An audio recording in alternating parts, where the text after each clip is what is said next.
करीब 3 साल बाद विनीता और सुमित की मुलाकात शॉपिंग सेंटर में हुई, तो दोनों एक दूसरे का हाल चाल जानने के लिए एक रेस्टोरेंट में जाकर बैठ गए। यह जानकर कि सुमित ने पिछले साल शादी कर ली है, विनीता उसे छेड़ने से नहीं चूकी। मैं बिना पूछे बता सकती हूँ कि वह नौकरी नहीं करती। मेरा अंदाज ठीक है ना?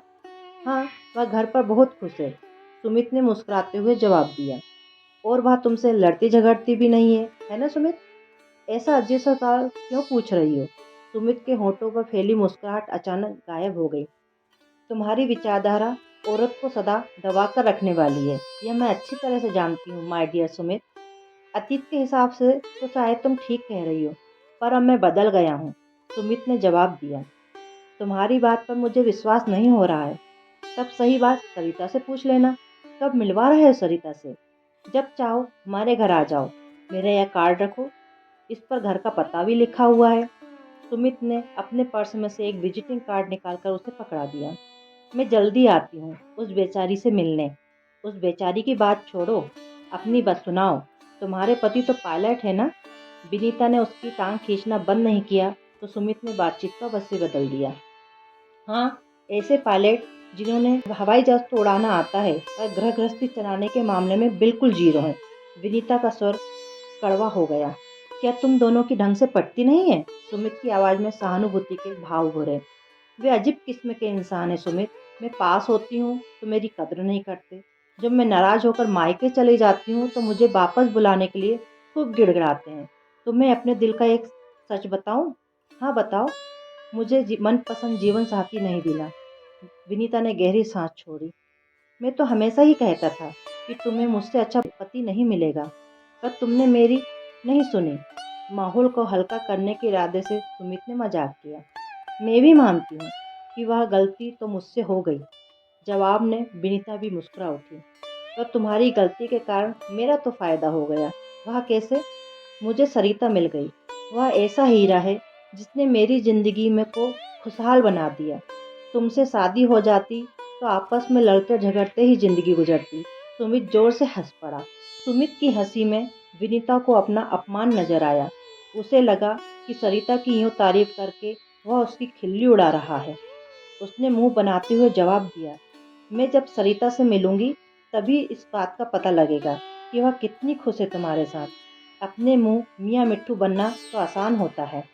मैं इतना अच्छा पति हूँ कि मेरी तारीफ करते करते उसका गला सूख जाएगा।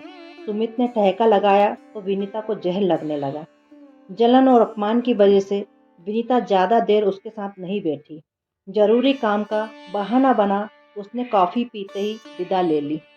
सुमित जैसे गुस्सैल और शक्की इंसान के साथ कोई लड़की खुश कैसे रह सकती है? उससे शादी न करने का मेरा फैसला गलत नहीं था। ऐसे विचारों में उलझी विनीता से ज़्यादा इंतजार नहीं हुआ और 2 दिन बाद ही उसने सरिता से उसके घर पर फ़ोन पर बात की। उसने सरिता से कहा, तुम मुझे जानती नहीं हो सरिता, मैं सुमित के कॉलेज की फ्रेंड विनीता बोल रही हूँ। मुझे परसों ही बताया सुमित ने आपके बारे में। क्या आप आज हमारे यहाँ आ रही हो?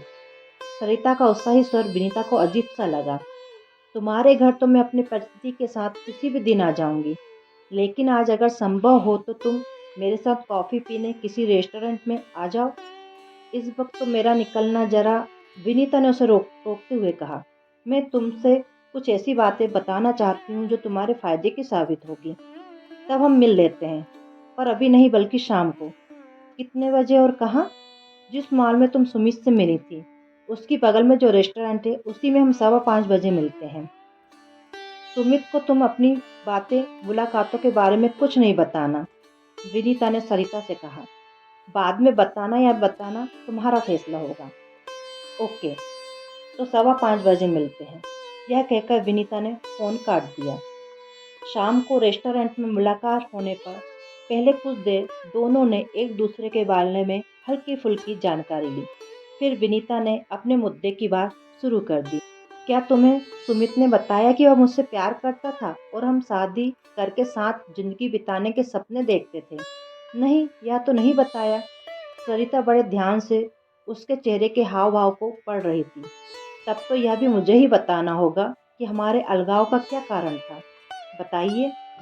सरिता, कॉलेज में हम दोनों सदा साथ साथ रहते थे, इसलिए हमारे बीच प्यार का रिश्ता बहुत मजबूत बना रहा। फिर मैं ऑफिस जाना शुरू कर दिया तो परिस्थितियां बदली और उसके साथ बदल गया सुमित का व्यवहार। किस तरह का बदलाव आया उनके व्यवहार में? वह बहुत ज़्यादा शक्ति आदमी है। क्या तुम मेरे इस कथन से सहमत हो? यह तो तुमने बिल्कुल ठीक कहा। सरिता हौले से मुस्कुरा उठी। तब तुम समझ सकती हो कि किसी भी युवक से जरा सा खुलकर हंसने बोलने पर सुमित मुझपर कितना लगड़ता झगड़ता होगा। तुम्हें भी इस आदत के कारण मानसिक यातनाएं झेलनी पड़ी होगी, थोड़ी सी शुरू शुरू में। सरिता की मुस्कुराहट और गहरी हो गई। और अब सब ठीक है। यानी अपने स्वाभिमान को मारकर, रात दिन के झगड़ों से तंग आकर तुमने घुट घुट कर जीना सीख लिया। ऐसा कुछ नहीं है, हमारे बीच झगड़े नहीं होते हैं। तुम मुझसे कुछ भी छिपाओ मत, क्योंकि मैं तुम्हें सुमित के हाथों प्रताड़ित होने से बचने की तरकीब बता सकती हूँ। अपने एक एक शब्द पर विनीता ने बहुत जोर दिया। तो जल्दी बताइए ना। सरिता किसी छोटी बच्ची की तरह खुश हो उठी। सरिता की दिलचस्पी देखकर विनीता ने जोशीले अंदाज में बोलना शुरू कर दिया। मुझे उसने अपने शक्की स्वभाव के कारण जब बहुत ज़्यादा तंग करना शुरू कर दिया तो मैं चुप रहने के बजाय उसके साथ झगड़ा करने के साथ साथ बोलचाल भी बंद कर देती थी। तब वह एकदम से सही राह पर आ जाता था। तुम भी उसके गुस्से से डर कर दबना बंद कर दो। वह खामखा शक करे तो अपने को अकारण अपराध बोध का शिकार मत बनाओ। सुमित को सही राह पर रखने का यही सही तरीका है। जब वह तुम्हें नाजायज तरीके से दबाने की कोशिश करे तो तुम पूरी ताकत से उसके साथ भिड़ जाओ। देखना वह एकदम से सही राह पर आ जाएगा। कुछ देर खामोश रहकर सरिता सोच विचार में खोई रही और फिर पूछा, तुमने यही रास्ता अपनाया था ना? और वे सही राह पर आ भी जाते थे, तो फिर तुमने उनके साथ शादी क्यों नहीं की? मैं बार बार होने वाले झगड़ों से तंग आ गई थी। मुझे जब यह लगने लगा कि यह आदमी कभी नहीं सुधरेगा, तो मैंने हमेशा के लिए अलग होने का फैसला कर लिया था। अच्छा, यह बताओ, क्या तुम अपनी विवाहित जिंदगी में खुश और सुखी हो? शादी के झंझटों में फंसकर कौन खुश और सुखी रह सकता है? आपके पति पायलट है ना? हाँ, उनकी पगार 2-3 लाख रुपए तो होगी। यह सवाल क्यों पूछ रही हो? सुमित अभी हर महीने 40,000 रुपये कमाने पर पहुंचे हैं। मेरे मन में यह विचार उठ रहा है कि कहीं आर्थिक कारणों ने तब तुम्हारा मन बदलने में महत्वपूर्ण भूमिका तो नहीं निभाई थी। मैं तुम्हारी सहायता करने आई हूँ, ना कि सुमित से शादी न करने के कारणों का खुलासा करने। विनीता एकदम से चिढ़ उठी। लेकिन मुझे तुम्हारी किसी भी सहायता की जरूरत नहीं है। व्यक्तिगत स्वतंत्रता के नाम पर अपने जीवन साथी से झगड़ने का तुम्हारा सुझाव मुझे बिल्कुल बचकाना लगा। सुमित जैसे हैं, अच्छे हैं और मैं उनके साथ बहुत खुश हूँ। सरिता ने अपने ऊपर से नियंत्रण नहीं खोया और शांत बनी रही। तुम इस झूठ के साथ जीना चाहती हो, तुम्हारी मर्जी। विनीता नाराज होकर बोली। सरिता ने अपने मोबाइल में समय देखा और बोली, करीब 10 मिनट बाद सुमित मुझे लेने यहाँ आ जाएंगे। तब तक हम और किसी विषय पर बात करते हैं। मेरे मना करने पर भी तुमने हमारी इस मुलाकात के बारे में उसे क्यों बताया? विनीता की आंखों में अब गुस्से के भाव नजर आ रहे थे। मैं उनसे कुछ नहीं छिपाती हूँ। आज शक्ति स्वभाव वाले सुमित को मुझ पर पूरा विश्वास है, तो उसके पीछे मेरी उन्हें सब कुछ बता देने की इस आदत से ही। क्या तुम उसे हमारे बीच हुई बातों की भी सारी जानकारी दोगी? हाँ, पर इस ढंग से नहीं करूँगी कि तुम्हारी छवि खराब हो और तुम उनकी नज़रों में गिर जाओ। Thank you. मुझे लग रहा है कि मैंने तुम्हारी सहायता करने की पहल करके शायद समझदारी नहीं निभाई। मैं चलती हूँ। विनीता जाने को उठ खड़ी हुई। तुम इससे नहीं मिलोगी? नहीं, गुड बाय। पत्नी को पति का दिल व विश्वास जीतने के लिए अगर पति के सामने झुककर भी जीना पड़े तो इसमें कोई बुराई नहीं है। विनीता, मुझे ये लेक्चर क्यों दे रही हो? मैं लेक्चर नहीं दे रही हूँ, पर इंसान को अपनी समझ में आई कोई भी अच्छी बात दूसरों से बांट लेनी चाहिए। अपने पति के साथ तुम हमारे घर जरूर आना। कोशिश करूँगी। रुखाई से जवाब देकर विनीता तेज कदमों से चल पड़ी। अपनी बातों का जो असर वह सरिता पर देखना चाह रही थी, वह उसे नजर नहीं आया था। सबकी सुमित को उसने कभी यह सोचकर रिजेक्ट कर दिया था कि वह अच्छा पति साबित नहीं होगा। सरिता उसके साथ शादी करके सुखी और संतुष्ट है, यह बात उसे हजम नहीं हो रही थी।